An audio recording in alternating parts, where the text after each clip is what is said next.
Okay, good evening, guys, and welcome to day four of our graphic design course.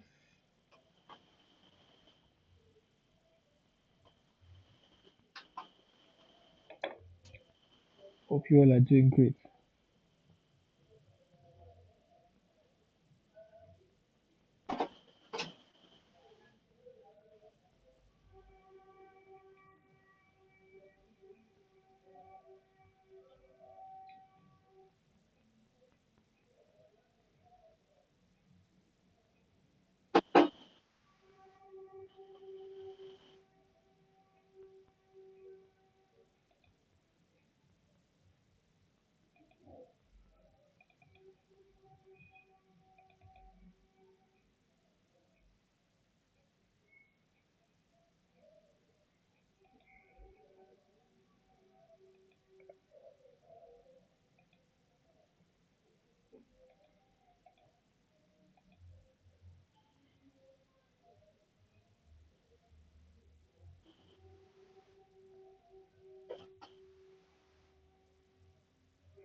Just hold on a little bit. I'm trying to share my screen.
Network is kind of disturbing here. Network is really disturbing. Uh,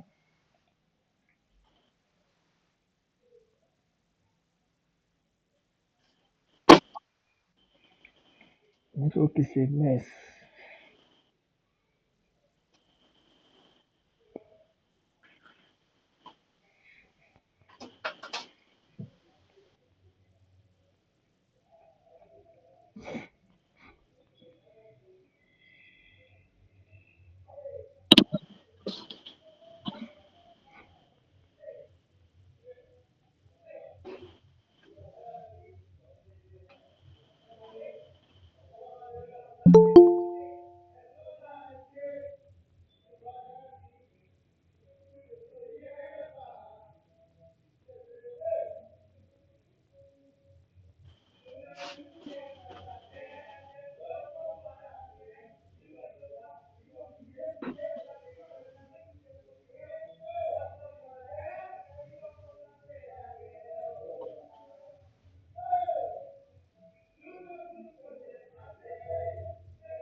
Okay, is everybody seeing my screen?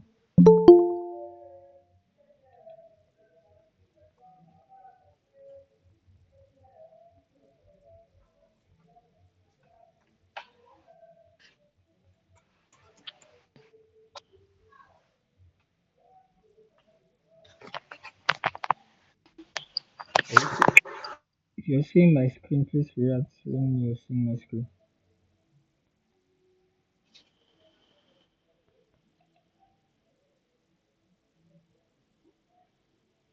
Yeah, it's showing, but there are multiple. I don't know if I'm the one seeing. Like there are multiple screens. I'm not seeing a screen. No, that one is fine. If you're seeing, then it's fine. Okay, let's start by doing a quick recap of what we saw last class. Last class we saw some basic photo editing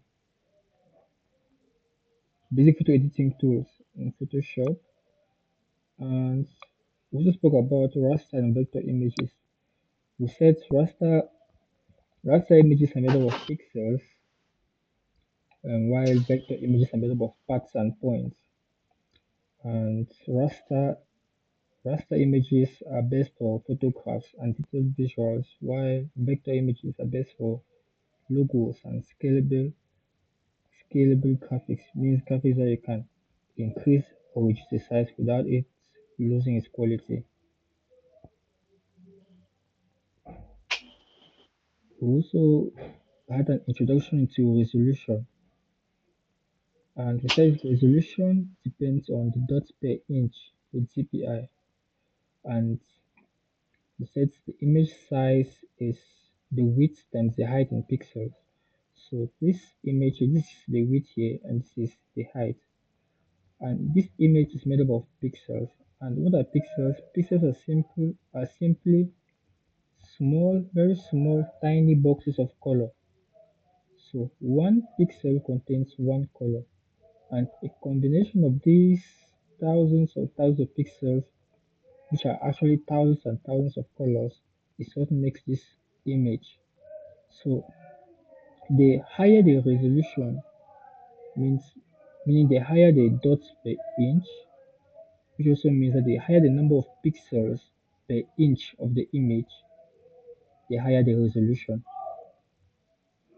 We said when you're creating images for screen, it is standard practice to use a 72 dots per inch as your resolution. And when you're designing anything for print, it's standard to use 300 dpi for print. So for it to be more detailed and for the print to come out better. High resolution images are sharper and more flexible for design, like this. This is sharper than this, which is more blurry. So this one here has more pixels per inch than this. So it means that which makes this one here to have more detail. For it being having more detail also makes it to be sharper and more clear, more visible than this. Less detail makes it to be blurry. We also talked about the layers which helps you organize your work, organize your files, and also work non-destructively on your design. Meaning that with layers, you can always come back and edit, add or remove, modify any section of your design. So like layers are like transparent sheets stacked upon each other. Transparent sheets stacked upon all transparent sheets stacked upon each other. So each sheet contains only what you put on that sheet. For example, you can see on my layers here, this one here contains just this rectangle, this one here just this rectangle, this one just this rectangle, and on the other part of the sheet is nothing there. Same thing here, just the circle, and the rest of it is nothing there. So each layer contains one element. So there are different types of layer. We'll talk about image layers. Image layers. Image layers are things like this. This rectangle here is an image layer. Even or normal images are also image layers. Well, adjustment layer. We also saw adjustment layers.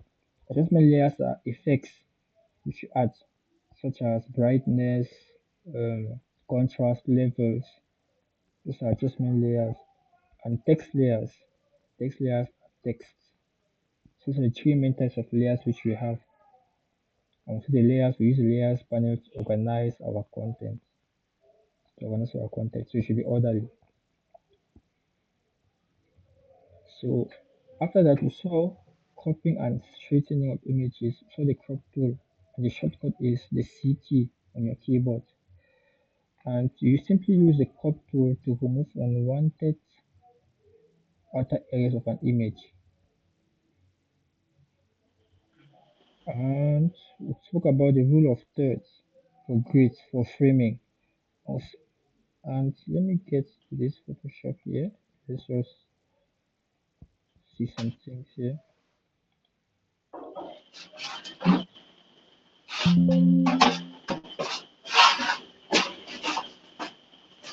Like for example, we have this image here. I would say the crop tool is used to remove unwanted parts of an image. So let's just wanted to remove this part here, this part downwards on this image. You can simply use the crop tool, coming here to the left panel here and selecting this tool here. Selecting this tool here Ya, on ni the left. problem, ni bekta ne, ya fara mu. Pas ok abu.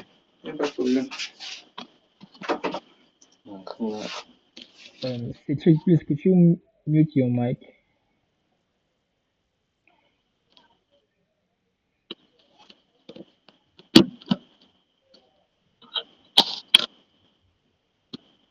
Kenapa cuma sengkan?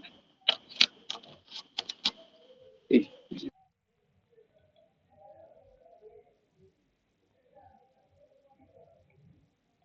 Okay, we're talking about the crop tool. So for example, if you wanted to remove this part downwards from this image and just keep this part upwards, we could use the crop tool here by coming here. This is the crop tool.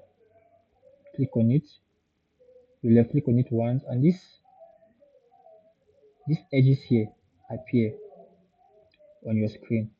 So if you hover your cursor on any of these edges, you see that the cursor changes to a sort of arrow, two-sided arrow. And if you click here, maintain your hand on the left click button and you drag, you can simply cut out unwanted parts of this image. So we wanted to cut out the downer part here.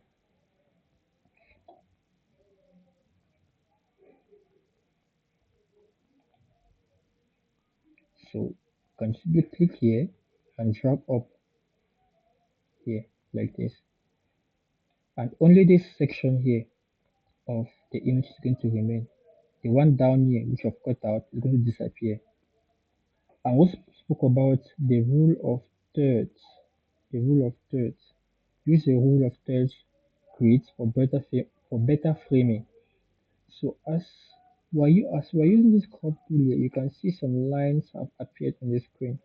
This line is called a grid, and the rule of thirds simply means there are three columns and three rows on our grid, and this helps you position your image on your canvas.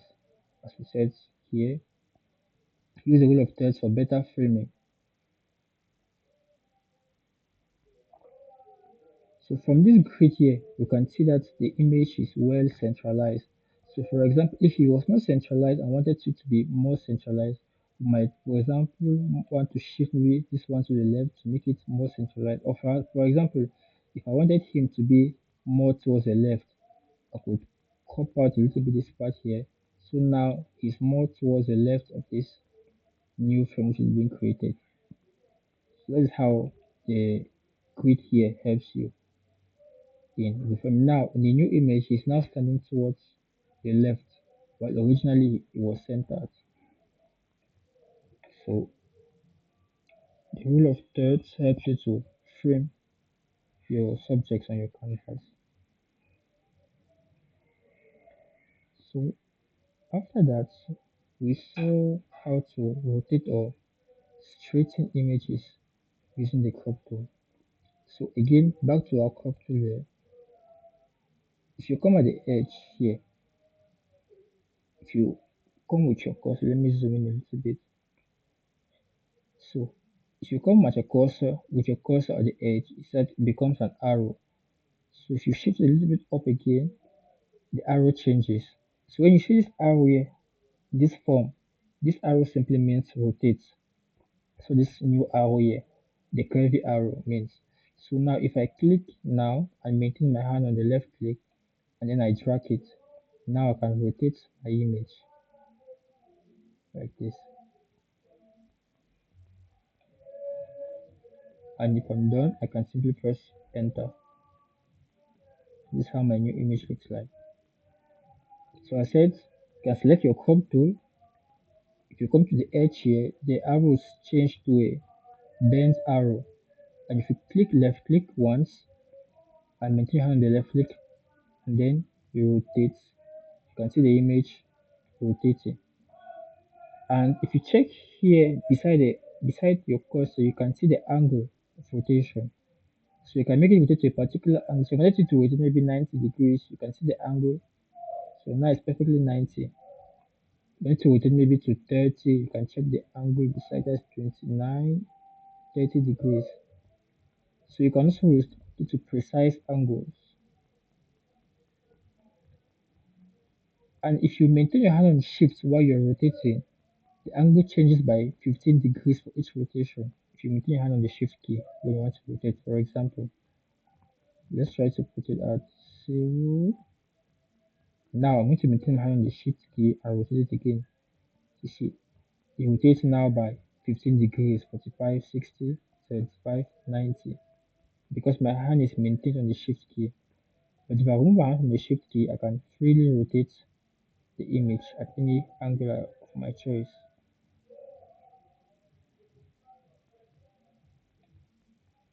When I'm done, I simply press enter. So you can use the crop tool to rotate or straighten an image. If I want to undo my changes, I can simply press Ctrl Z to undo any changes I have done in my image or my canvas. We also spoke about aspect ratios. Aspect ratio is also the ratio of the width to the length of your canvas. So aspect ratio of 1:1 means that what the width and the length are the same. Width and the length are the same. So for example, we took an example with our social media flyers, which we set the size at 1080 by 1080 pixels, which means that what the width to be 180, the length to be 180. We need to have an aspect ratio of 1:1. The next aspect ratio is 16:9, which is the aspect ratio of most laptop screens. Most laptop screens are 16:9. So here it forms the shape of a rectangle. The 1:1 forms the shape of a square. Here forms the shape of a rectangle. So this 16:9 is also the aspect ratio of landscape mode. If you're using your camera to film, to snap, when you put your camera on landscape mode, this is the aspect ratio you're using, 16:9. And portrait mode is 4:5.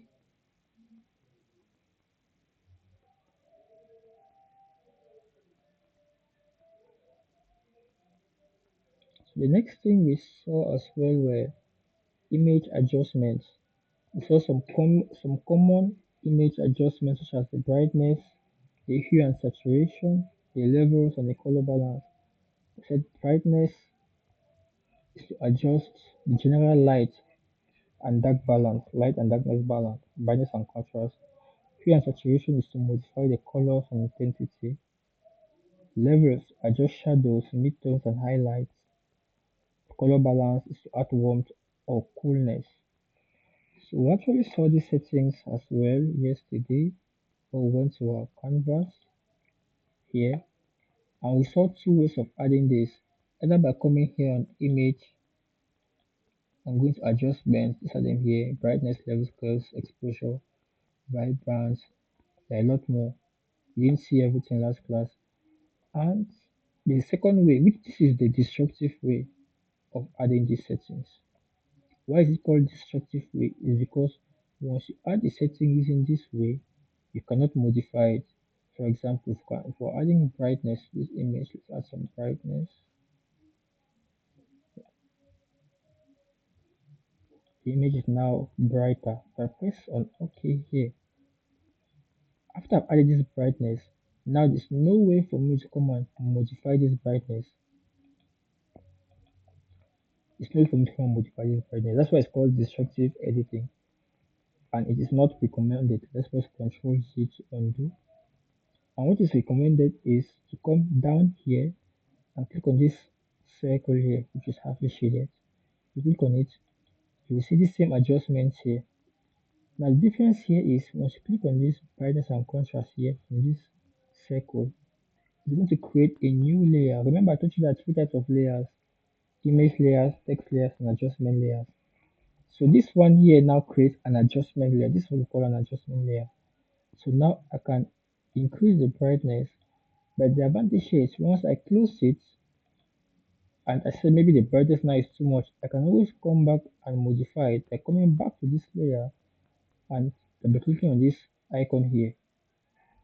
Once I double click on it, this appears back and I can simply modify the brightness all over again. So this is called non-destructive editing. Why? Because every aspect of what we do here can be modified, adjusted, or deleted, unlike when we come up here. So now everything we add here creates a new layer, a new adjustment layer. And what I didn't show you and I'm going to show you now is, let's just say you had uh, many images on this. Let's just add another image just for adding, just for demonstration purposes.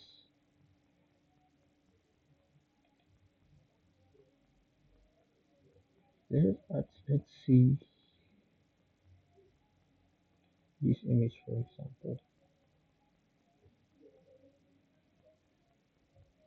Now let me put this image down on my layer and resize it.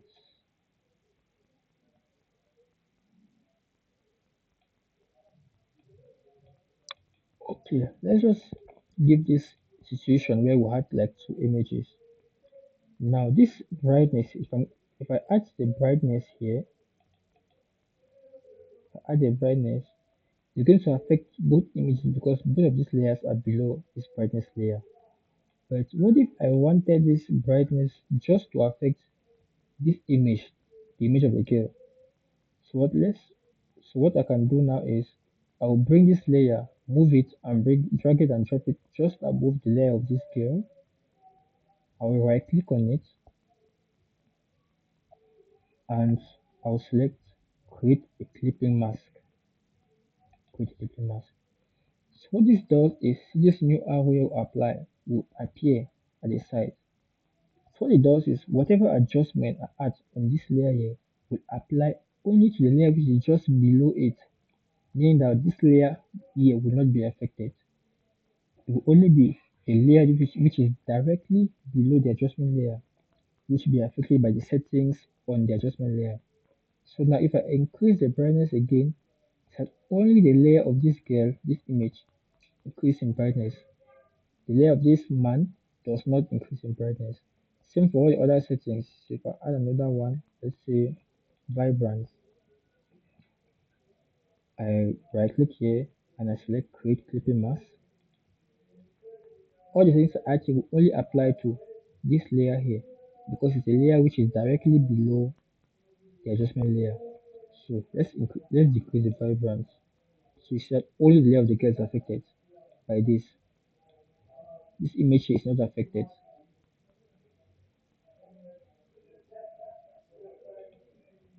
So there are many different adjustment layers which we are going to look more into them as we continue, but this is just an introduction into them. So you can them, experiment all these different layers on images and see how they affect the image. During the class, we spoke just about the brightness levels, we spoke about brightness levels, we spoke about hue saturation and color balance. But I will encourage you to explore more of this even before we get into them.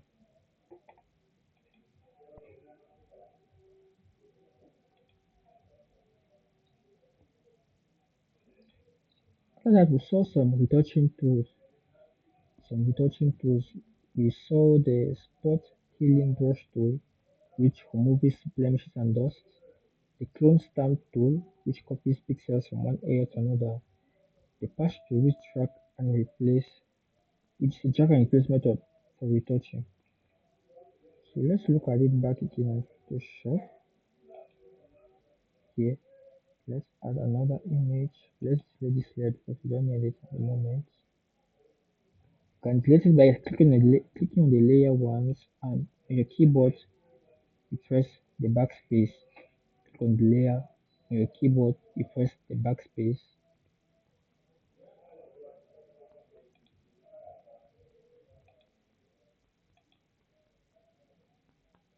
to delete. Let's add another image, an image which has like blemishes, just like this.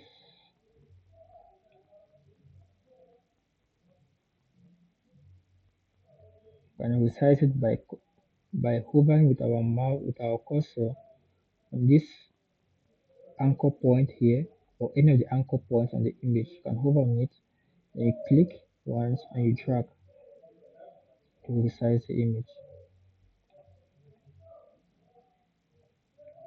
Once you're done, you can press enter, or you can select your move tool here and click on any other place on your screen. It's going to select the image. So now let's zoom in a little on this image and we can see some blemishes here on the image. Let's say we wanted to remove it, and the simplest way you can do it, which is not actually the most effective, but it's the simplest, by using the spot removal tool here. If you come on your tools here, you come down, you will see this, you see it here, this tool here. So if you right click on this tool, you see different options and you select the first one, spot healing brush.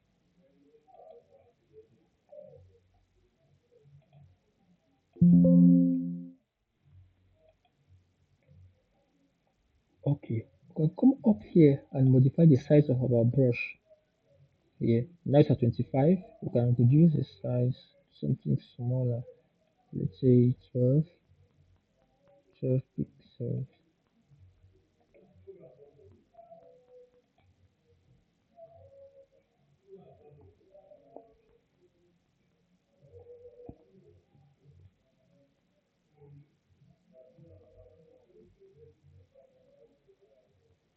And how do we use this spot healing brush? The first thing you do is, once you've selected your brush, now you will maintain your hand on the Alt key. You maintain your hand on the Alt key so that the brush changes, the cursor has changed. It has become smaller, as like the cursor has changed. So now, this is because how the healing brush works is, you will use this brush and select pixels from an area of your screen, from an area of your image, which you will use as base. So now, these selected pixels now, once you press your Alt key, look at area of your image where the skin is smoother. Let's just say here, and you will click now once here.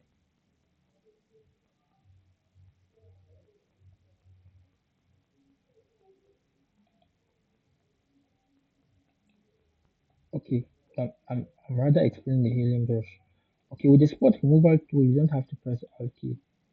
You can simply come directly on the blemish, and Photoshop will automatically select an area of your screen which has the pixels you want to copy and arrange the image automatically. So let's just say these are the blemishes here. We'll select our healing brush. We'll come and we'll click here once. And Photoshop automatically selects an area of this image where the pixels does not have this blemish and replaces this area with a blemish with that area from with that pixels. So like this, when I just click once, Photoshop automatically removes it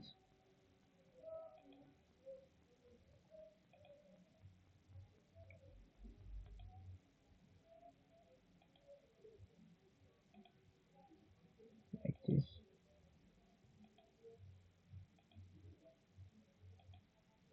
You can increase the brush size as well depending on the image which you have in front of you.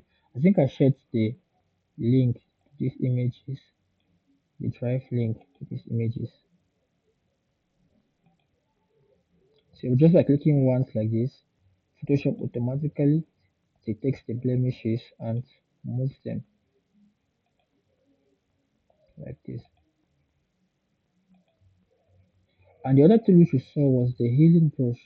Now, it is with this healing brush that you yourself select the area of your image that you want Photoshop to collect the pixels from in order to replace the blemishes with. And you do that by maintaining your hand on the Alt key as your mouse changes. You can now click on the area where you want Photoshop to select the pixels from. So I click here. So now, when I want to cover now the blemish, Photoshop is going to select the pixels which I selected by pressing the Alt key and replace wherever I click the pixels from this spot. So if I come now, I click now on this blemish here or here or here. The blemish are being removed.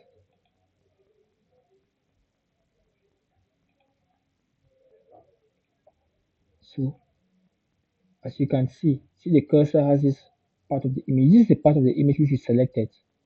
So that Photoshop has analyzed these pixels here, and whenever I click on a blemish, it makes sure it mimics the pixels which was copied from here in order to cover the blemish. So that is how you use the healing brush. So the difference between the spot healing brush is the spot healing brush removes it automatically, while with the healing brush you're the one to select the pixels, the area of your screen where you want Photoshop to collect the pixels from before now going to replace it on the blemish. And you do that by maintaining your hand on the Alt key and clicking once on the region where you want Photoshop to collect the pixels from before now going now and clicking on your blemishes in order to remove them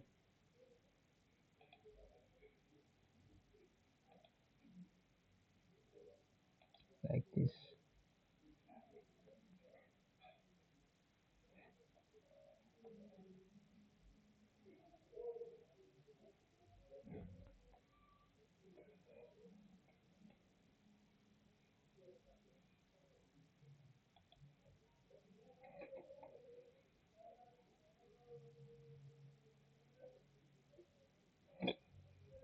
So we also saw some non-destructive editing tips. We spoke about always duplicate the original image layer. So for example, when I added this image here, before using this helium brush tool to remove the images, it is the best practice that I duplicate this layer first to keep an original of it. So how do I duplicate it? I can simply duplicate it by maintaining my hand on the Alt key, then clicking this layer and dragging it up. Then I release it. The duplicate has been created. This is the original, this is the duplicate. So now, when I will do my editing on this duplicate here, this original will not be affected. So in case now I do a mistake, I can simply select this one here and my original file will not have been disrupted. So is that so far? Is everything clear? Everything is everything is clear. You can signal by sending a reaction, or if there are questions, you could send it in the chat.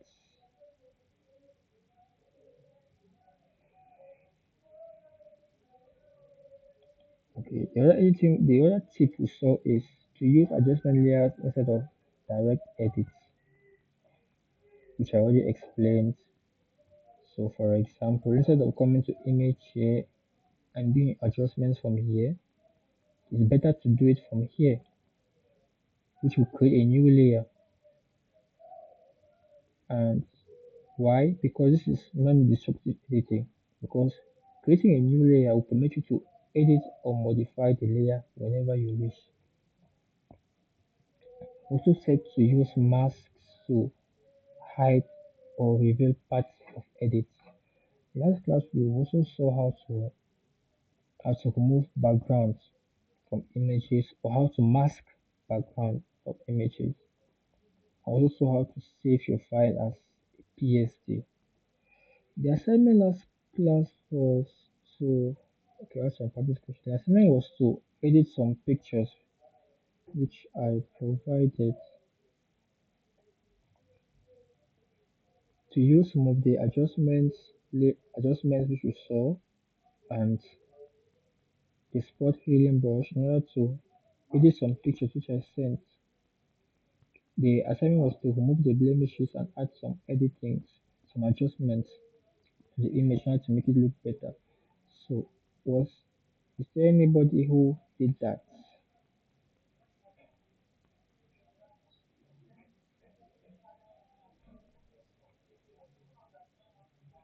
Nobody.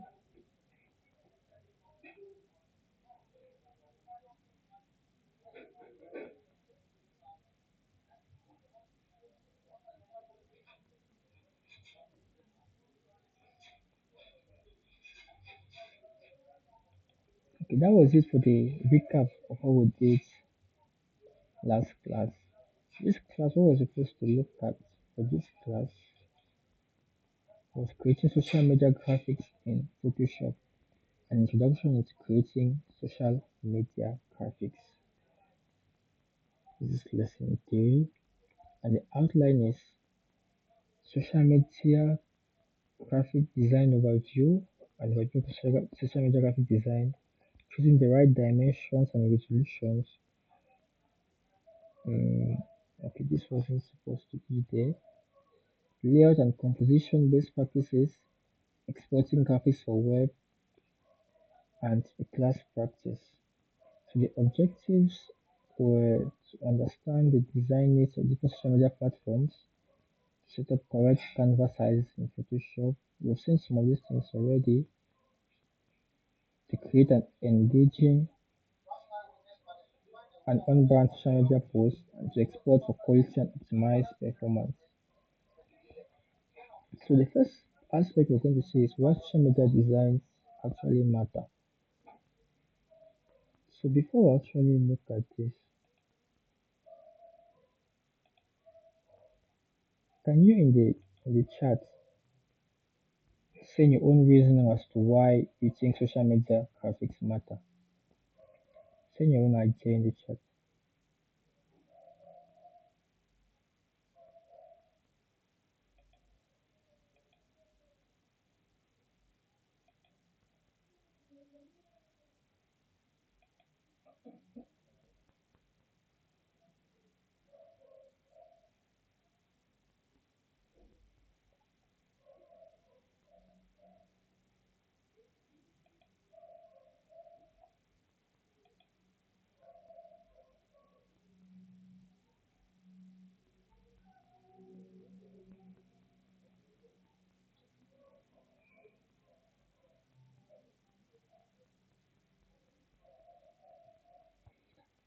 Are the chats appearing on your own screen?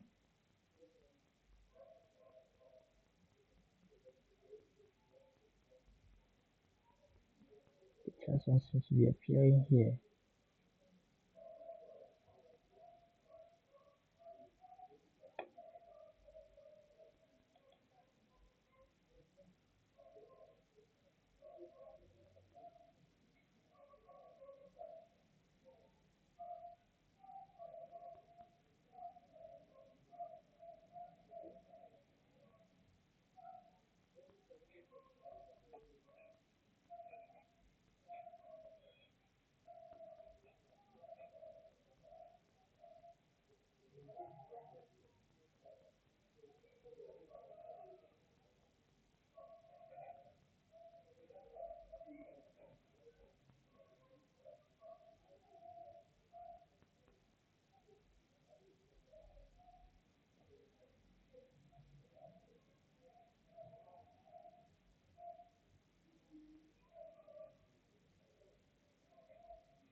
Okay, my internet left me for a moment.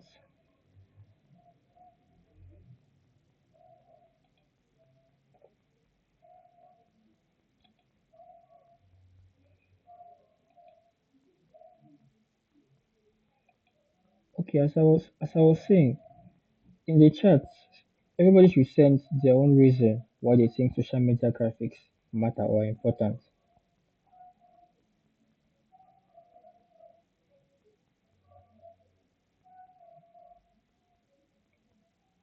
Send in the chat a reason why you think social media graphics are important.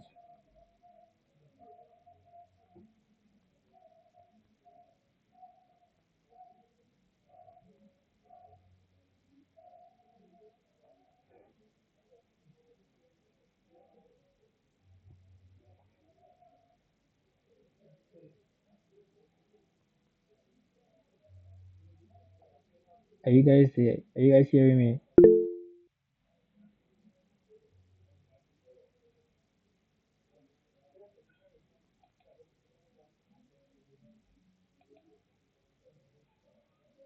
Okay, for the flyer to be Yeah, I think I sent one. Maybe I don't know if you read.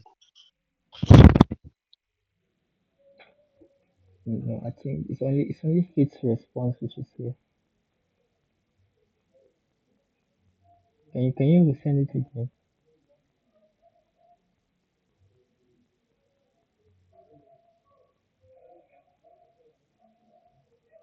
For the flyer to be more attractive and creative. For the flyer to be more attractive and creative.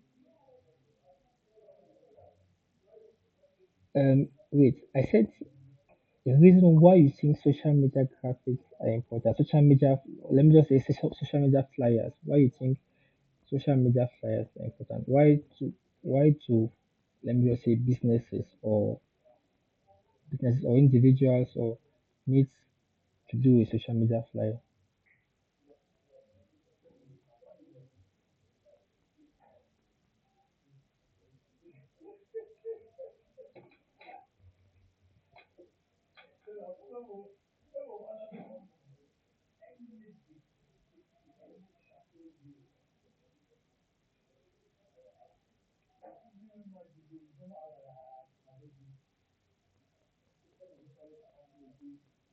Yes, for effective marketing. Yeah. So visuals, especially when they are more, yes, when they are more, yeah, especially when they are more attractive or creative, visuals act as a good tool for marketing. Yeah. They attract more customers, create more engagement. So users are more likely to stop to a well-made social media design than to a poorly made one. So yes, to increase marketing to attract more customers. Those are excellent responses. So we said why social media design matters. First impressions happen in seconds. So when the user is scrolling through Facebook, for example, or scrolling through Instagram, If your design does not strike him immediately, he's simply going to continue scrolling. So that first impression happens in seconds. So even without him having the time to go through the information, like go through what's actually written there, just the first information as he's scrolling through should make him stop. So, and if your visual is good enough, it's definitely going to increase your engagement. We're talking about effective marketing. Effective visuals, good visuals can increase engagement by up to 80%. Increase more likes, more comments, more questions about whatever you're designing for. For example, if it's a product or a service or an event, good design also builds trust and consistency. So when it's actually something of the mind. So when a user falls on a good design for a company, what his idea of that company is that company looks professional. And what's the idea of professionalism? The idea of professionalism is trust. If somebody is professional, it means the person is trustworthy, at least in that aspect of that business. So when you come across, for example, let me just say, okay, you want to register a for a graphic design class, and you come across the flyer, and the flyer looks poor. So do you think you would trust that school, that school or whoever that person offering that graphic design training? If just looking at their flyer for the advertisement, it looks poor. So if the design looks poor, it will look unprofessional and you will not be able to trust them. Same thing with products or whatever services. And another use of social media design is to help brands to communicate messages quickly. So we all know that people don't like to read. People don't like to read a lot of text. So with a flyer, for example, you're compressing a lot of information into just a few lines of text, so which actually increases communication. So people will be more likely to read like 4 lines on a design than read a whole paragraph on a written post. So these designs also help brands to communicate message quickly and more effectively. These are some uses of social media. These are some reasons why brands need social media designs, why you as a designer are designing. And reasons go beyond this. These are just for a few of them. They go beyond it. So what are some social media dimensions? We've already seen the 1080 times 1080, which is like the standard social media size. You can use it on Instagram, Facebook, LinkedIn, almost everywhere. That's the standard. But other sizes include the 1080 times 1020, which is for stories, for Instagram stories, Facebook stories, Snapchat stories. Most stories are this size. So if you wanted to design something for, let's just say somebody contacted you to design something for that they can post on their Instagram stories or on their Snapchat stories or Facebook, this is the size you want to be using.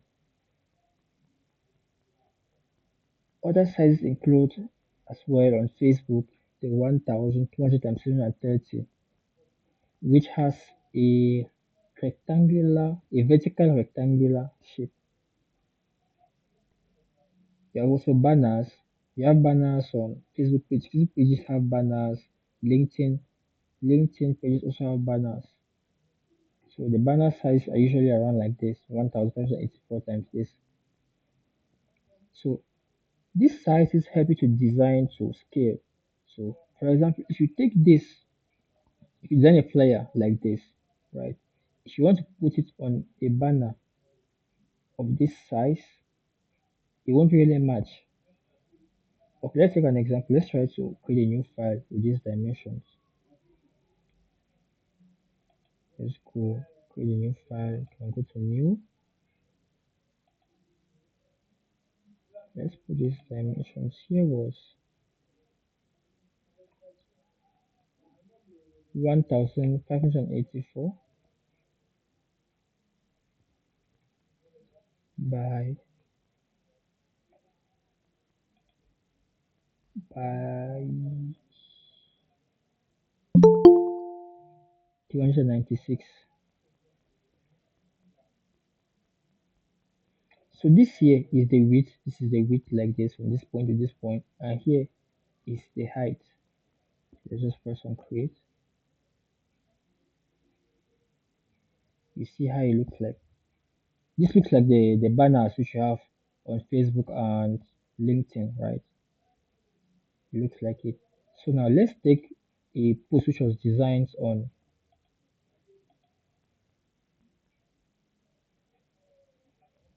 1080 by 1080 and try to put it here and see how it's going to look like. Let's take an example with this. This was designed on 1080 by 1080. See here it looks on the design. So it doesn't fit. It doesn't fit. So that's why when you're designing, you have to design to scale to the size. So if you have to design a banner for maybe a Facebook page or a LinkedIn page, and you're designing using the 1080 to 1080, this is how your design is going to look on that banner, like this. So look at the amount of free space. So now for you to fill this space, you will now be forced to resize it.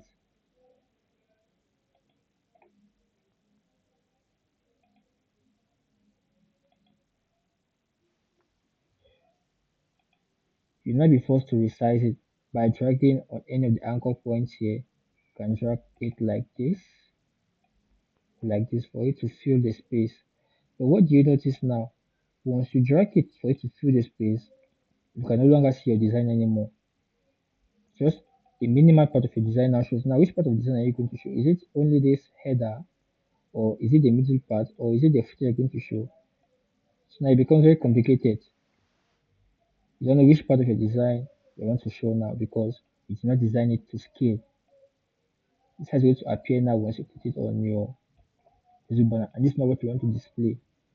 That's why it's very important to know these sizes, but you're not obliged to know them off head. All of these are found on the internet. So if you want to design something for a YouTube thumbnail, you're not obliged to know this off head.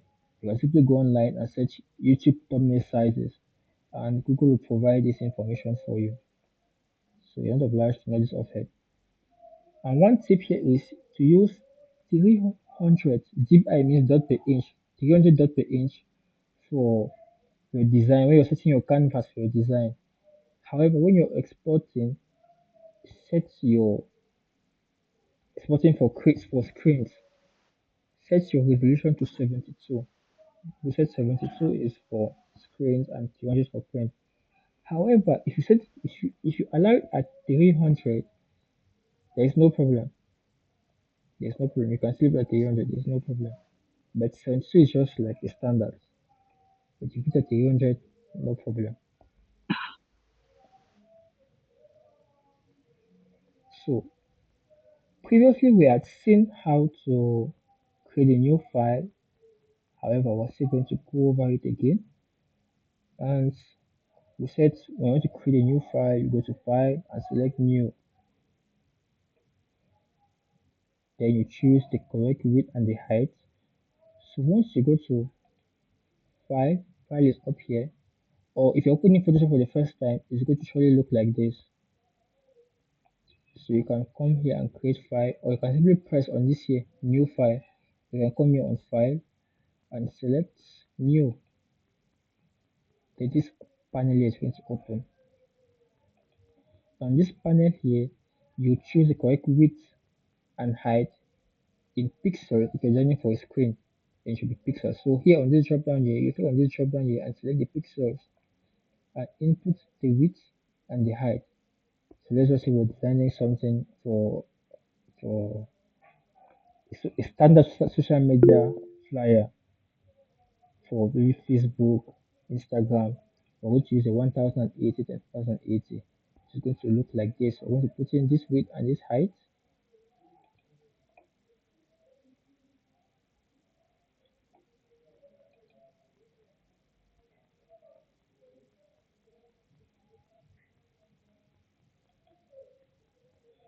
I'm going to put in the width and the height, the resolution.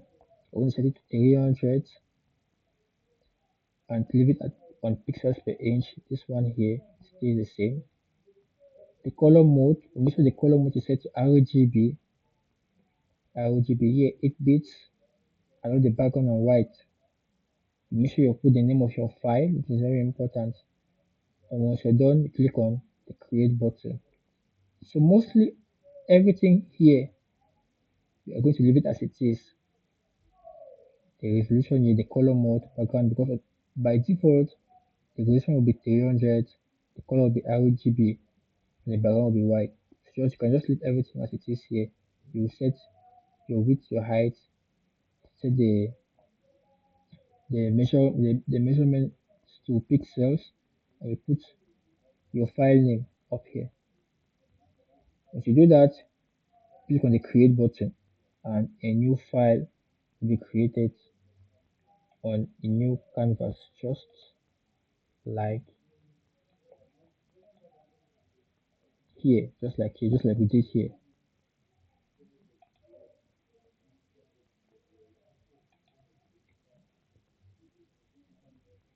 So what are some design composition principles? Some design composition principles, we'll talk of hierarchy, which is to make the most important information stand out in your design. That's hierarchy. Hierarchy simply guides the user in the design. So once the user enters your design, what is the first information which you want him to see? What is the first information which you want him to see? So that first information which you want him to see should be the biggest thing on your design. For example, here, this is a graphic design course. So the first thing I want the user to see is this graphic design here. So it is the biggest thing on my design. Nothing is bigger than this. See, all the text are smaller. So this is the first thing I want to see. I want the user to see on my design. So hierarchy will tell me to make this the biggest thing on this design.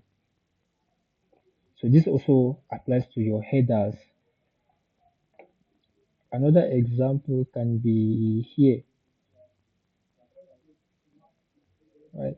So when this a user falls on this design, what's the first thing I want him to take note of? I want to take note of this text. Please read it. Because I'm designing this for not for the restaurant, but for the clients. So you have to think about, okay, what are you, this flyer doing? Who is it for? The restaurant owner is a client, but however, who is this flyer intended for? It is intended for those who are coming to eat, those who are coming, they're looking for food.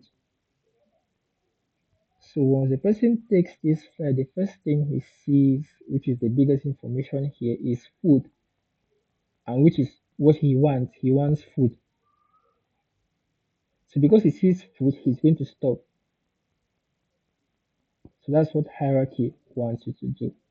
Why hierarchy wants you to make the most important information very noticeable.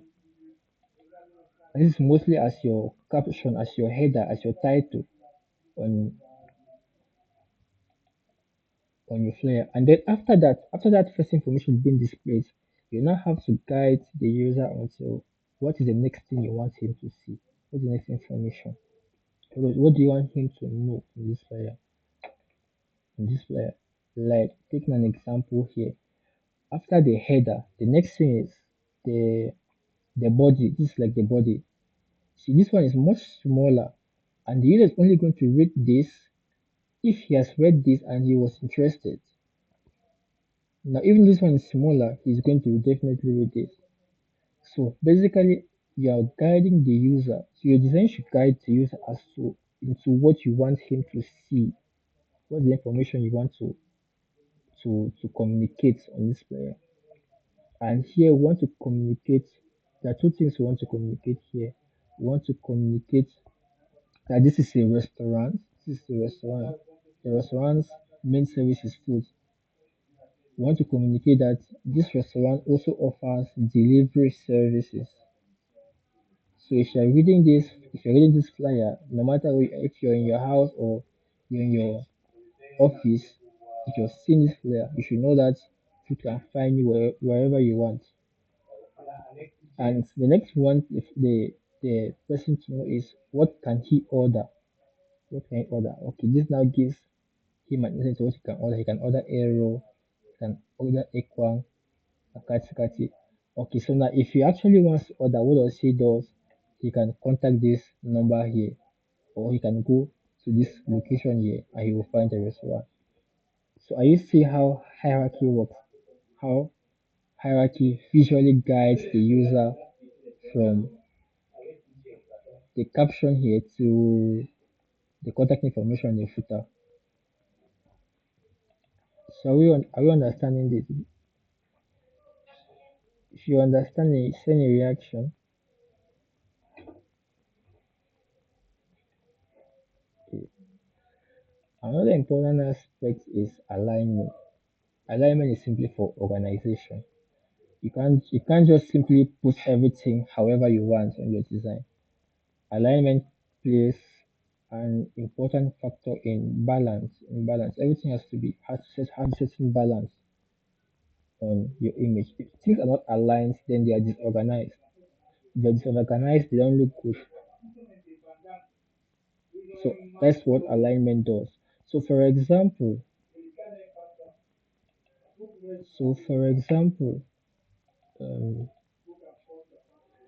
for example, on this simple thing you did on, was it day one? I think this was day one. You will notice that these text here from here to down here are all aligned on the same line, and this creates a sort of balance in this design. However, now if you displace these things, this one is like this. Let's displace everything, and you will see how everything now looks just by displacing these elements like this.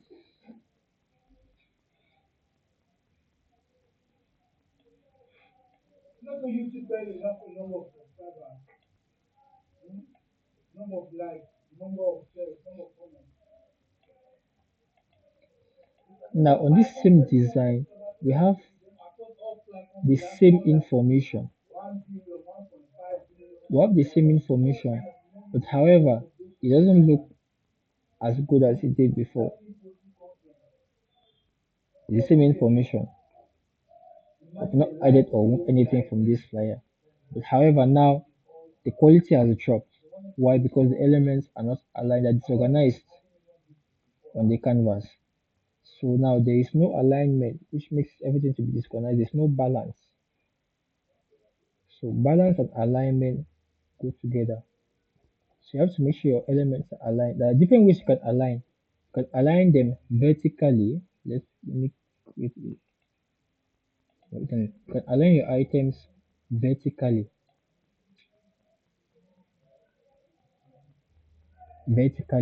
along the same line. You can align them horizontally. The different ways you can align your items. Align them horizontally along the same line. You can align them diagonally as well. You can align them.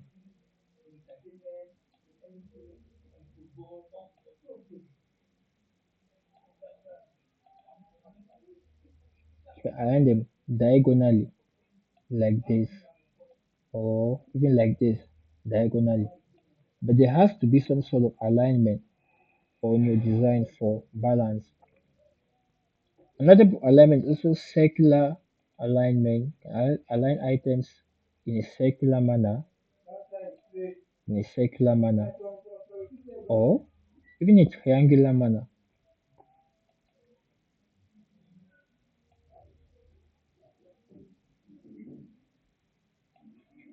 So alignment and positioning goes together. Alignment is how you position your items. in order to create balance in your design. So you can't just go around putting items anywhere you want. It has to follow a certain alignment.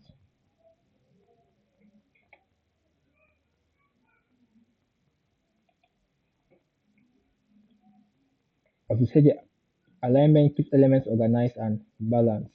If your elements are not aligned, then they are disorganized and it cannot be balanced. Next, we're going to look at is white space to live, breathing room. Like for example, on this slide here, between each text here, you're seeing some space. And what this space does here is it enables readability. This text to be readable. And just by putting this space here, you increase the quality of your design by miles, by miles. So white space, you have to give the elements in your design some breathing room. Avoid over congesting elements. Avoid so when you have like to do a design, for example, what the client might have so much information to put in. It doesn't necessarily mean that that information should fit inside one flyer. If that information is too much for one flyer, you can separate it into two different flyers. So avoid overcrowding one design. So everything is stripped up. If everything is stripped up, then it just frustrates the user. The user doesn't want to go through that information. So you have to make things as easy as possible for the user to go through the information. So make use of your white space. Allow breathing room in the different aspects of your design. This as it's not just about the text, even the images, the shapes, all of it has to do with um, white space and creating balance.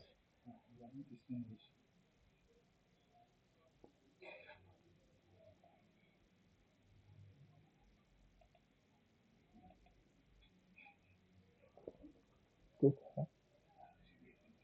Miss Efini,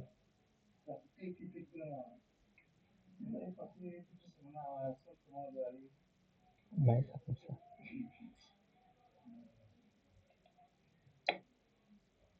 Okay, next element we're going to look at is the contrast. What does contrast do? Contrast make text pop against the background. But let's look at an example here. Let's remove everything that you have done here.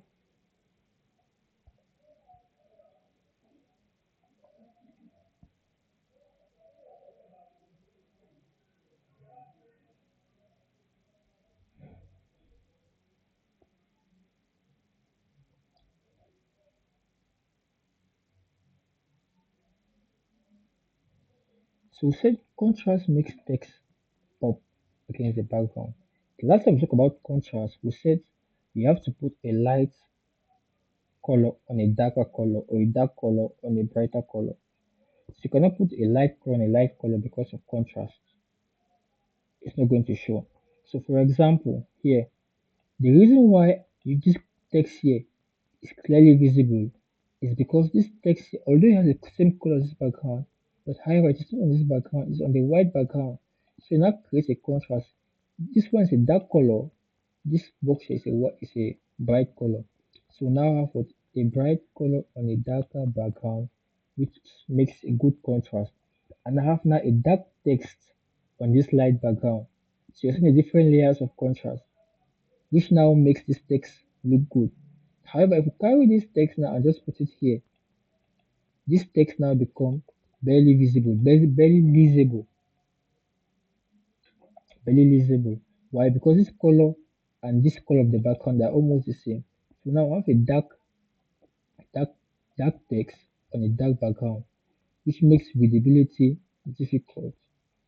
So when combining colors, especially when you're dealing with text on background or shapes on a background, you have to take note of readability, you take note of contrast. So if your text is not legible, then you definitely have to change the color of either your text or your background or add something that which will make it legible. There's no point in a beautiful design that nobody cannot read the information which is being written there. Because in the end you're trying to pass an information. And that information mostly is through text. So text is a very important visual aspect. So if people cannot read what you're putting on your text, means they cannot get the information which you want them to get. If you're taking your contact information, for example, and then you're putting it with an orange color and orange background, this becomes barely visible. How do you want people to contact you when they cannot see your contact information? So that's one of the things. You have to make your text pop against the background. Another aspect, the last aspect we're going to look at is the branding. Branding, okay, this is like a very brief introduction into branding, which we're going to break it down more as we move forward. Branding simply has to do with if you're working with, for maybe an example, a company. Let's take an example with Orange. Orange. If you have noticed, what if you have noticed, Orange logo has an orange color. If you go to the Orange office, everybody is dressed in orange. All the workers are dressed in orange.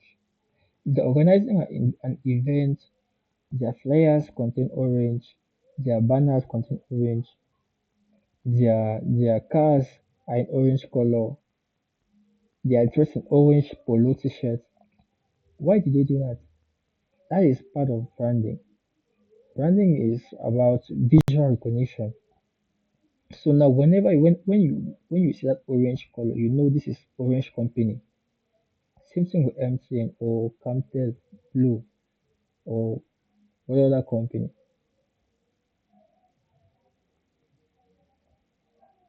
Facebook, for example. So, but apart from colors, there are other things. The logo is also part of the branding. The color is part of it. The type of fonts which they use should be uniform. So you can't maybe use today you're using Times New Roman, tomorrow you're using Calibri, and the next day you're using another font.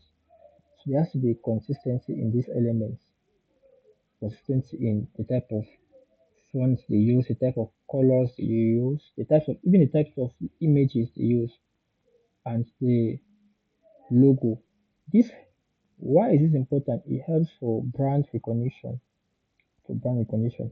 So whenever people see this, they can recognize you just by these elements, even without anybody and coming and announcing that okay, the company Orange is here. Whenever somebody just sees somebody with an orange polo and sees that logo there on it, you know okay, this person is from Orange company. So your flyer should also represent that. So if a company, for example, has its own branding, it has its colors, it has its logo, it has its fonts. If you're designing a flyer for them, your design should match those elements. Or for example, if you're creating the branding for a company, that branding will involve not just you creating a flyer or a logo for them, it will involve you designing the color schemes that they are going to be using, the type of fonts they're going to be using, the type of images as well that they are going to be using. So when designing, you have to take note of branding.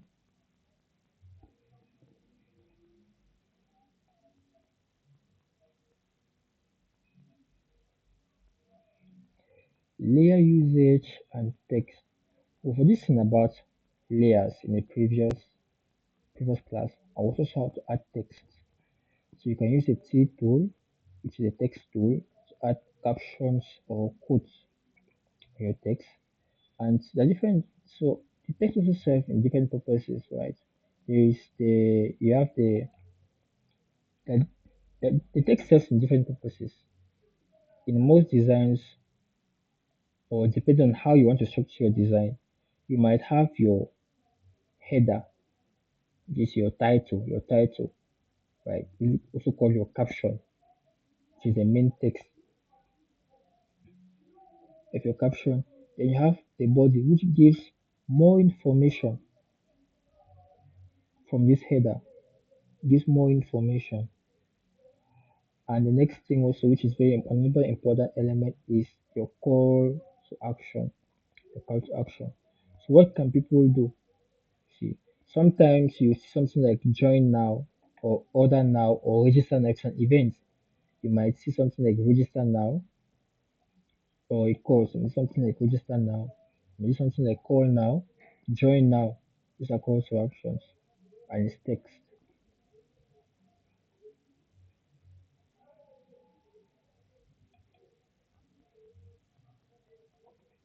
So you can also other things you can add to your design are layer effects, which are shadows or gradients, depending on what you want to produce.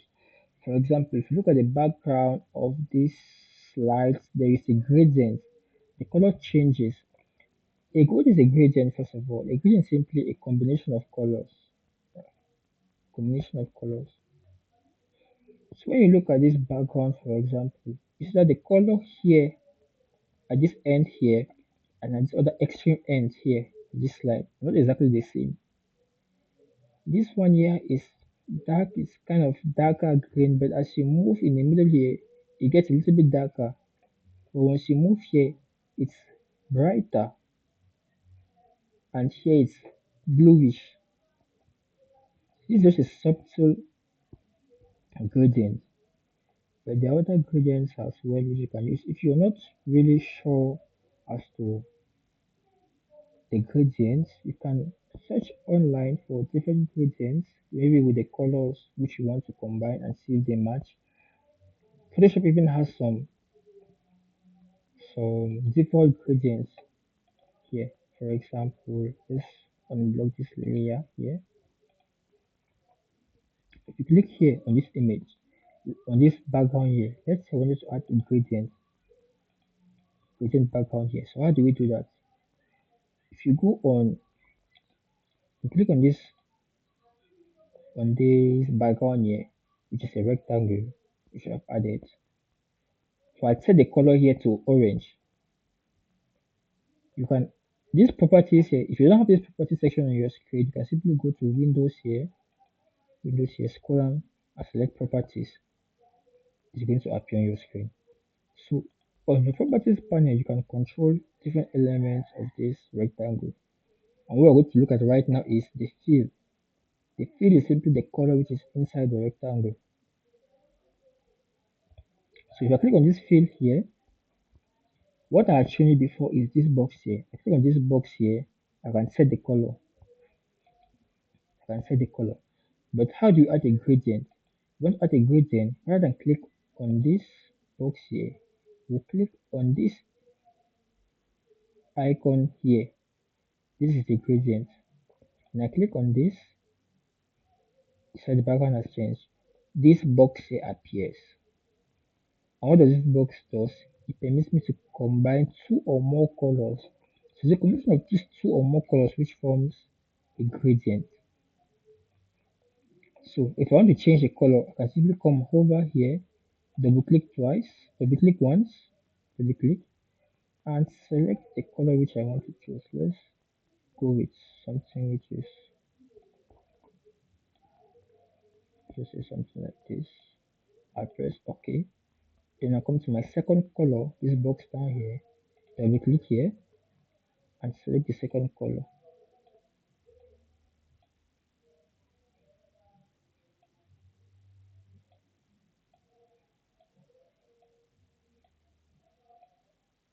You can adjust it, and once you're done, you can press OK. And there you have it. Your background, your gradient background has been created. You can do the same thing on any shape. I want to do a gradient on this shape. Let me just select this. Come here, click here. So after clicking on the shape, I click on fill. Then I click on the icon here in the middle. Click on it. Then I can come here. Click on this first icon here twice to select a color. This time I'm going to go with the blue.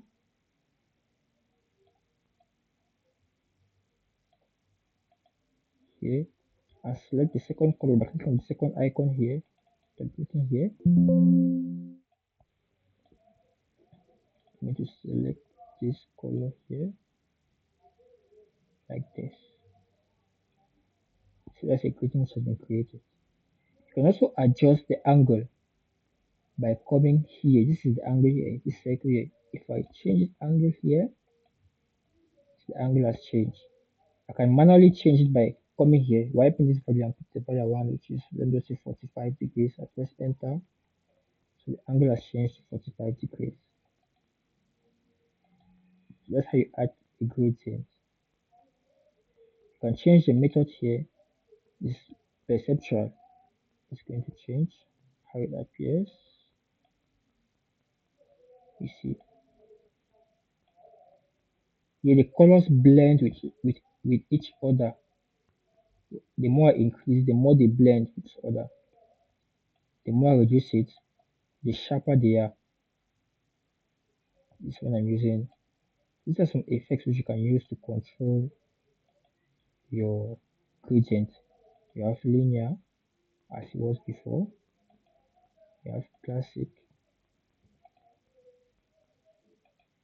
You have smooth. Okay, it was smooth, which I said before. You have stripes. So you can use all this to control the effects of your gradient, how it's going to appear. And if you want to swap the position of these two colors, you can simply press this icon here, click on this icon here. It's going to swap the positions of the two colors. You can swap it back by clicking it again. It swaps it up.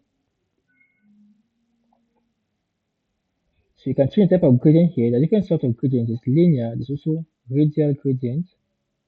So radial gradient is, okay, let's use this one so for it to be more visible.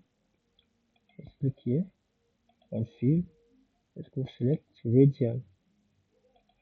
Radial, the gradient will appear in a circular manner. So you see now the red color is in the middle and the yellow color is in its outskirts. So the color appears in a circular manner. I can change the position of the two colors. Now it looks like this. Another gradient type is the angle gradient. Now it's as if the gradient starts from one angle and as it's going in a circular manner, anti-clockwise, the color slowly changes till here it's completely yellow. Nice angle. You can also change, modify the angle like this.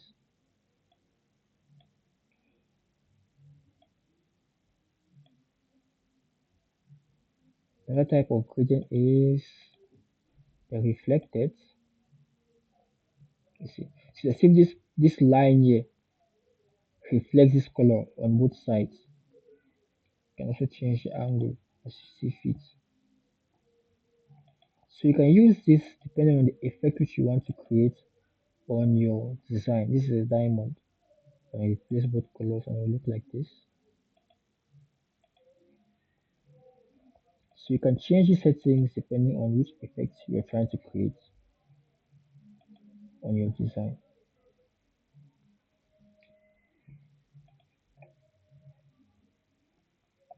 So that's how you add the gradient to your image.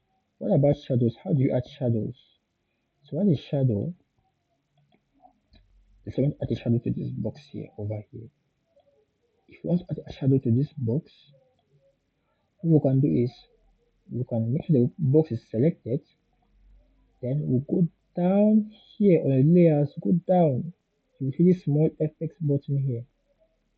The FX button adds layer styles to your layer. So I click on this FX here of some different options. Yeah, we'll go over all of them, but what we're going to look at now is the drop shadow. The drop shadow, what it simply does is it's going to mimic a shadow on this element. Are you seeing some a black background that appeared behind this box here? This is what we call the drop shadow. And this panel is going to appear. On this panel, you can control how your shadow is going to appear. The blend mode is usually set to multiply. You can allow this as it is on multiply. You can set the opacity. Opacity simply means transparency. So if I increase opacity, it becomes less and less transparent. If I reduce it, it becomes more transparent. The default color is usually the black color because shadows are black, but you can also change the color. You can also change the color as you see fit. Maybe you want your shadow, if you want your shadow, for example, to be pink, you can do that. So you can increase opacity. You can also change the angle, the angle of your shadow. See, as you can see, if you change the angle, position of the shadow also changes. You can change the distance to make it further away from the subject or closer. You can increase the spread to make it bigger and sharper or smaller and more shadow-like. You can also increase the size to make it bigger. You also increase the spread. You can also make it bigger or smaller like this. So you can control these settings to create some particular effect. So now our shadow looks very sharp. Now it looks blurry. Now it looks blurry. Now it looks closer to our image.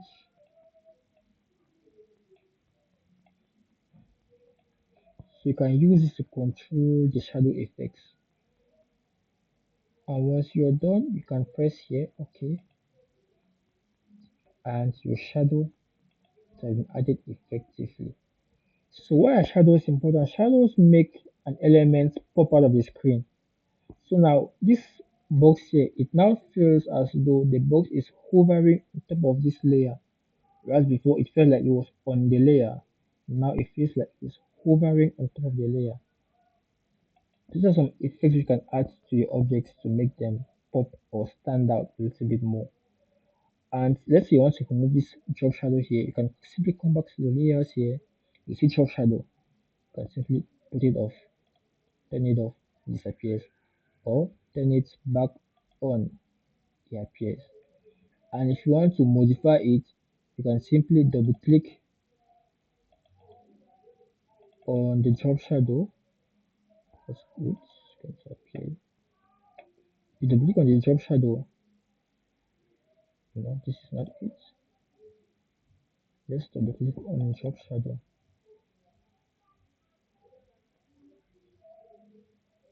You see, if you double click on drop shadow, this panel reappears and you can modify your shadow as you see fit. When you're done, you press OK.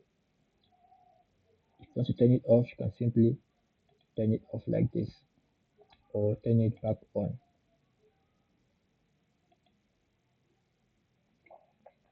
And another important tip is to group related elements together. So avoid overcrowding your layers panel. To avoid overcrowding your layers panel, you want to group related information together. For example, this text and this one here, the caption and the body are related text. So I might want to group them in order to make my layers more organized. So I'll come here and I'll click, this is here, this is our caption here, and our body, this is down here. So I can bring them closer to each other like this, closer to each other by dragging it and dropping it beside. And if I want to group them, I can simply press my shift key. First, no, what I'll do first is I'll click on the first layer. This is the first layer. I'll click on the first layer because you want to select multiple layers. So the first you click on the first layer first, then you maintain hand on the shift key, then click on the second layer.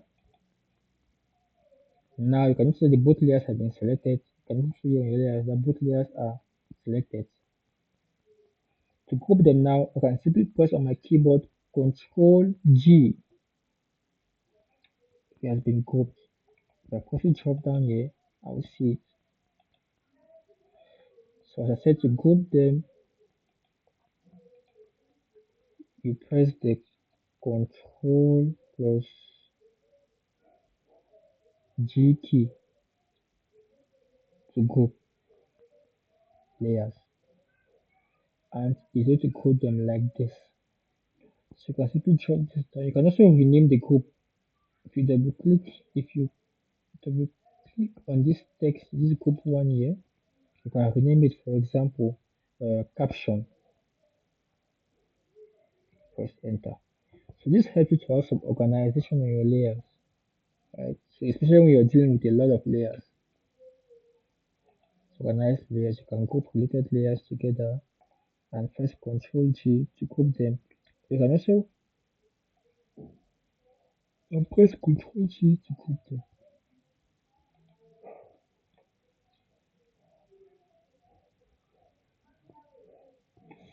So when you're done with your editing, you want to export your file, you can simply go on the file section here, scroll down to export and select export as.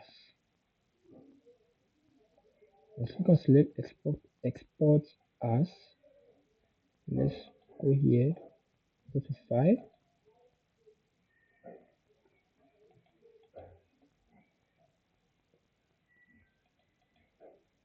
go to file and export, select export as. This panel is going to appear. You can select the format, either PNG or JPG. PNG are for files which do not have a background. We're going to see more PNG files as we move on. But for now, let's understand that PNG files do not have a background, while JPG files have a background. So I'm going to select JPG here for this file. These settings here are the ones which we set when we were creating that file before. So we don't have to change anything here. You want to increase your quality to high because you want to have the highest quality. And for the rest, you can just leave it as it is. And you press export. This blue button here is the export button. And click on export. This panel here appears where you can select where you want to store your file on your computer and press save.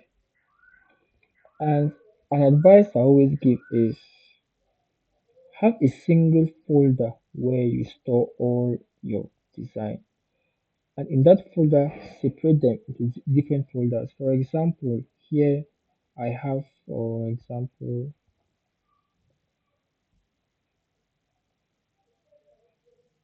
on the documents folder, I have projects.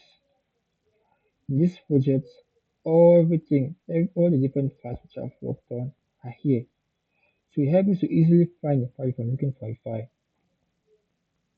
So there are different now separate them, then I've arranged them into different folders for different projects which I've worked on.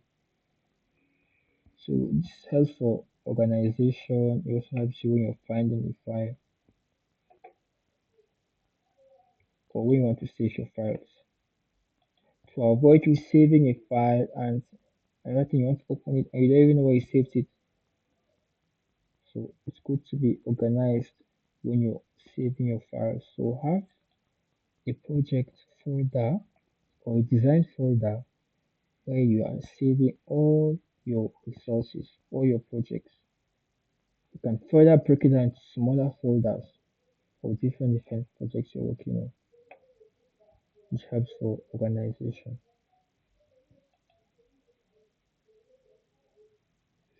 And when you're creating your file names, use names which are descriptive, names which will help you know which is which. Because when you're creating a file, the default name that appears there is untitled. So always make sure you change that untitled and put a name which relates to what you are designing.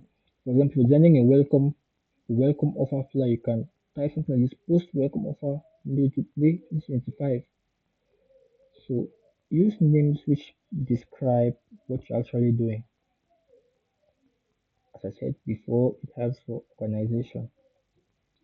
Keep your files organized. So we're at the end of what we're supposed to look at today. So let's have some discussion questions. I hope you all are still there.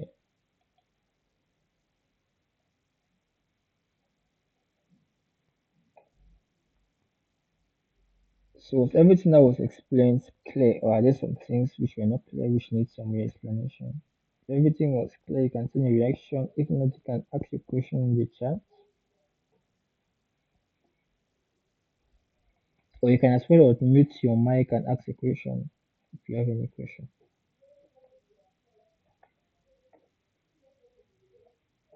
If you don't have any, then I will be asking. Yeah, thank you, Mr. Bryce. You. Yes, the last section was quite very elaborate and requires maybe some practical applications. If not majority, everything. The rest was really very clear. Okay. Mhm. I think the last section which we did on those grading requires one to really practice. The gradient. Yes. Yes. Mhm. The gradient will require you to practice how to add gradients or how to get used to adding gradients. Oh, and as I said before, Photoshop has some default gradients for you. I didn't show them. So let's go to the properties here. Click on field here. So here you see gradients. Here, this gradient here. If you scroll here, all this here, you have some default gradients which Photoshop has already done for you. For example, basics. See some gradients under blues. See some gradients with blue. Already done for you gradients by Photoshop which you can use. If you are not yet familiar with using gradients and you want to use a gradient, you can check out some of these already made gradients if they fit what you are trying to do. You can also edit them by changing the colors here.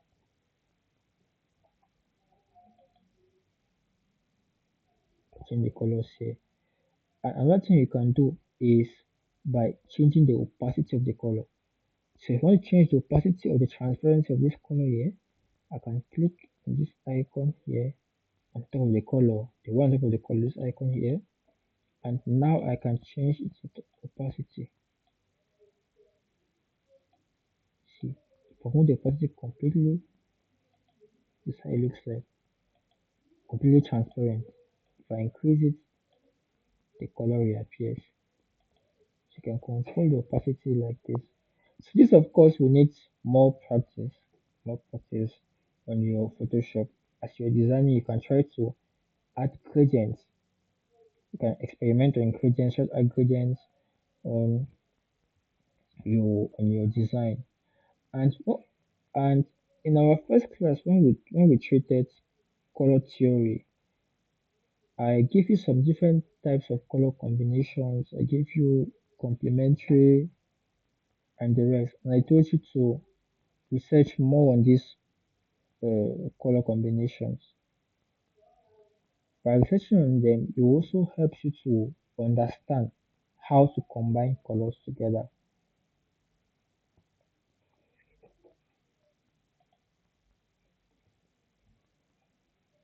And as you do it, you get better and better at it at combining colors. You will not get it immediately. You don't just become a pro in combining colors today. But as you design one, two, three, four, five, that's how you get used to seeing colors and you get used to matching them together.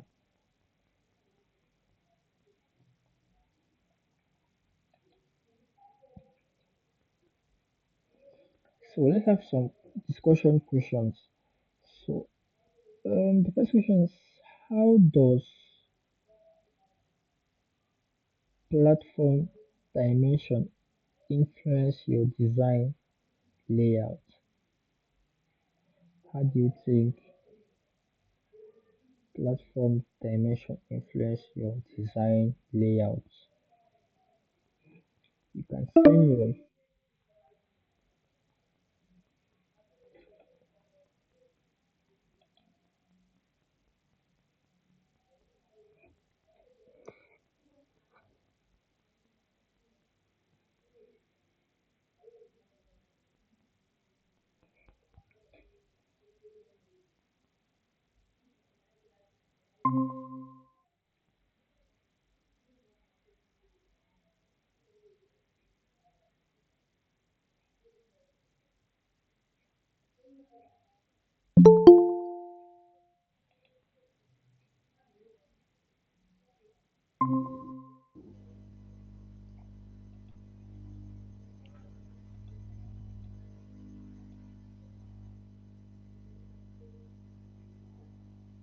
Okay, connection stopped. Loud a little bit, but we're back. So the question was, how does platform dimension influence your design layout? So we saw different dimensions for different platforms. We saw Facebook stories, Facebook posts, dimensions. So how do you think these dimensions can affect your layout of your design?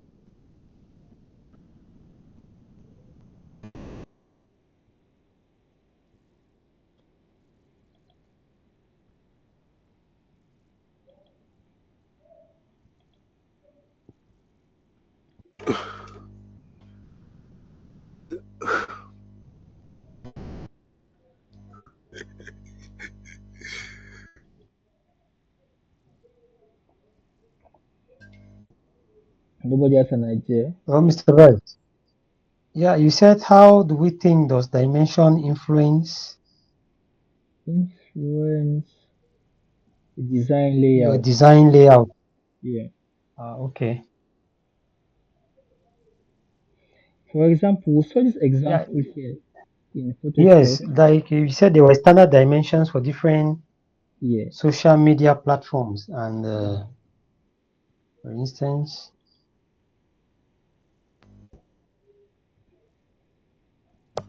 mhm.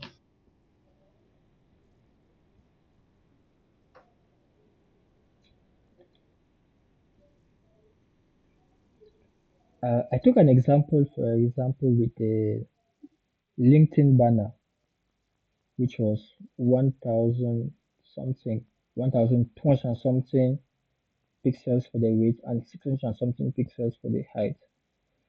So I said that if we're designing something for this LinkedIn banner and in our design, rather than designing with those dimensions, we design with the dimensions of the standard social media, which is 1080 and 1080. How will this design fit on this canvas once we upload it to LinkedIn?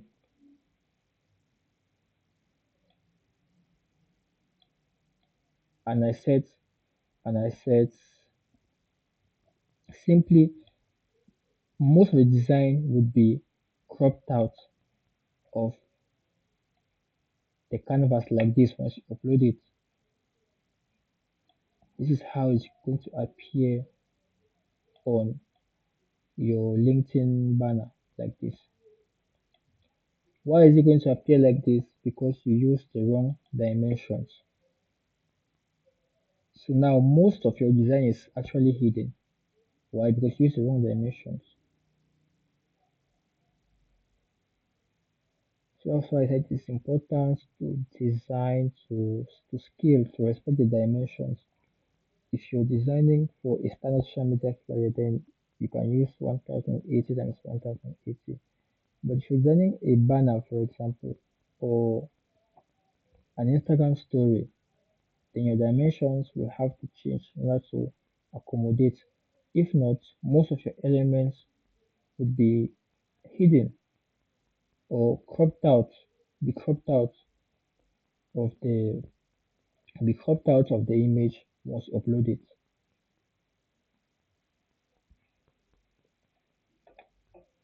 So that's what we discussed.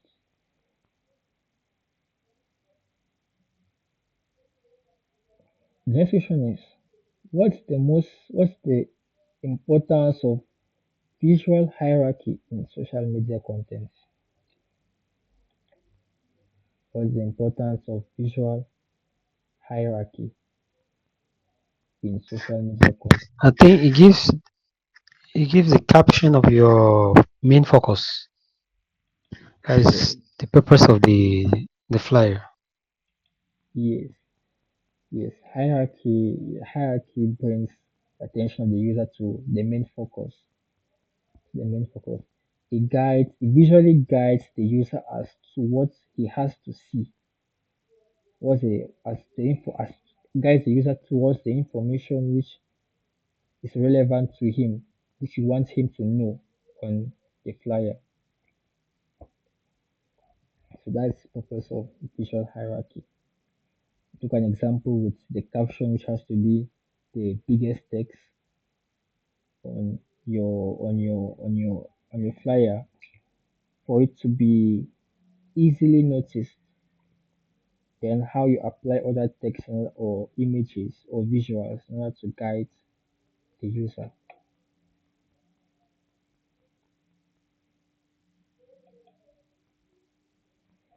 So visual hierarchy is important because it guides the user as to what you want him to see or the information you want to pass on the flyer or the visual.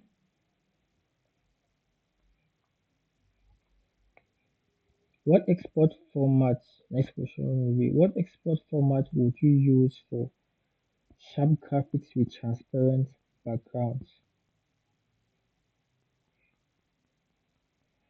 What export format would you use for sharp graphics with transparent background? So on the previous slide here, we saw file export as format JPEG or PNG. PNG files are files with transparent backgrounds, and JPEG files do not have transparent backgrounds. So if you're trying to export your file with a transparent background, then you will select PNG when you're exporting. This is very good, for example, when you're exporting like logos, for example, logos, or when you remove a background from an image and you want to export it, you export it as a PNG because PNG files have no background. There's an application of PNG. When you remove backgrounds of images, you export as PNG. Logos, you export as PNG. Or if you want to export maybe a particular aspect of your design, you also export it as a PNG. PNG simply means the file will have no background, while JPEG means if you have a background. So that for today's class. So I've reached the end of the class. That was for today's class. So right now we're going to look at the practice exercise.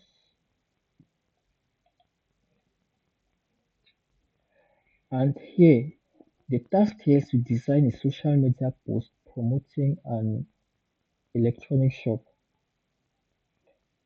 The task is to design a social media post promoting an electronic shop. So this, okay, let me specify. It's not very specific. So we're talking about phones. Okay, let's just say this electronic shop deals with phones, iPhones and Android phones. So you're designing a social media post for promoting phones. Let me correct it.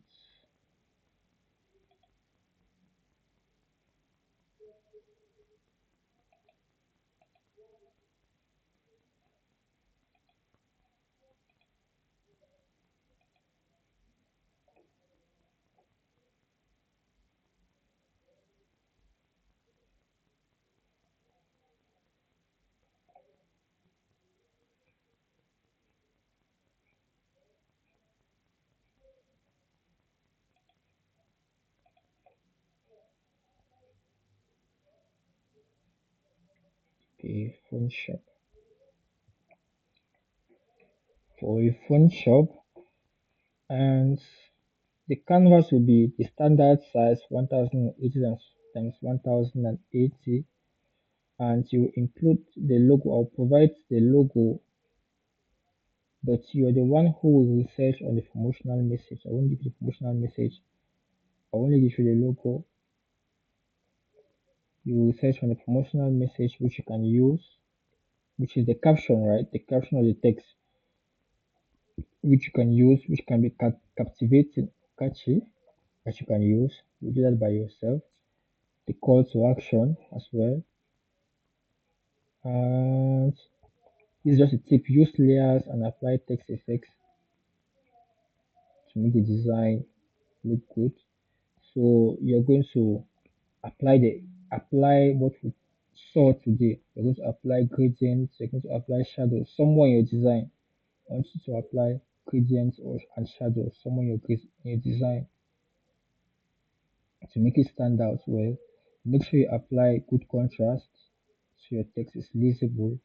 Make sure you apply visual hierarchy. Make sure your elements are aligned.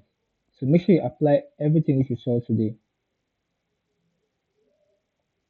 and you export your design and share with us in the group for review by Monday. So you have the weekend for that. So I'll share with you the logo, the logo. So you on your own you have to look for the images and you have to look how you're going to put the text together, the content. So as I said, we deal with electronics, precisely phones, phones, Android phones and iPhones, together with tablets, phones and tablets. So we're dealing.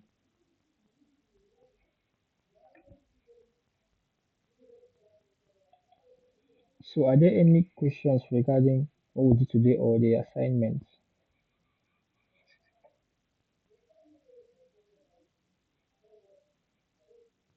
If everything is clear, if everything is okay, you can send a reaction.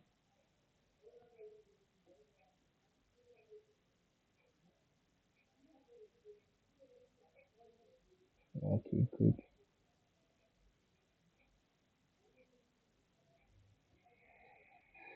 Okay, so this marks the end of our session today. So thank you all for attending. Thank you all for attending, and we'll see in the next class, which is on Monday.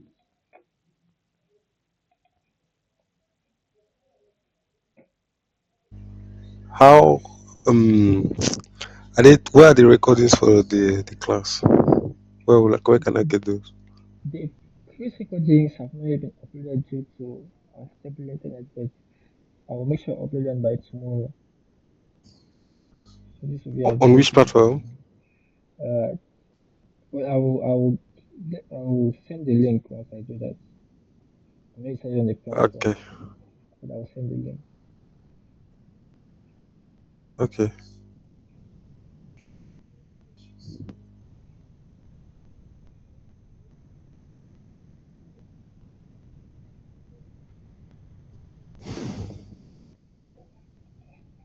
All right. So have a good night, and we'll see each other on Monday.